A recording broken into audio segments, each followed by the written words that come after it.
आज नाश्त्यासाठी बनवले होते पौष्टिक मिक्स डाळीचे आप्पे, सोबतच ओल्या नारळाची चटणीसुद्धा बनवली होती. खूप मस्त हलके जाळीदार हे आप्पे होतात. या दिवसात पीठ लवकर आंबत नाही, त्याच्यासाठी काय करायचं ते सुद्धा सांगणार आहे. चला बघूया रेसिपी.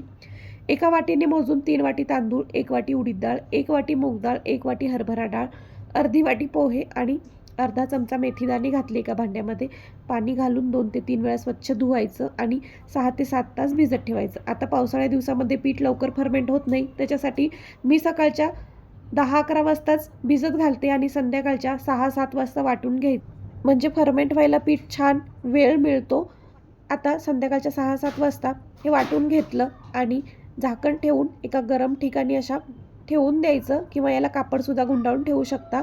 दुसऱ्या दिवशी सकाळी खोबऱ्याची चटणी बनवली. मिक्सरच्या भांड्यामध्ये ओल्या नारळाचे तुकडे, हिरवी मिरची, जिरं, लसूण, चवीनुसार मीठ, थोडीशी साखर, दही आणि पाणी घातलं. चटणी वाटून घेतली, वरून छान तडका दिला. ओल्या नारळाची चटणीसुद्धा तयार झाली. आणि बघा, हे आप्याचं पीठ किती छान फर्मेंट झालेलं आहे.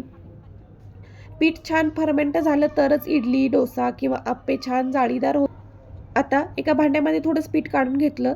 त्यात मीठ, थोडेसे जिरं, बारीक चिरलेला कांदा आणि हिरवी मिरची घातली. आवडीनुसार गाजर, शिमला मिरची, बीन्ससुद्धा घालू शकता.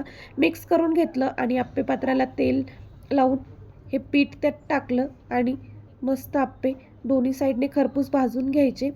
थोडंसं तेल सोडायचं आणि इथे आपले मिक्स डाळीचे पौष्टिक आप्पे तयार झालेले आहेत. नाश्त्याला एकदम भारी लागतात.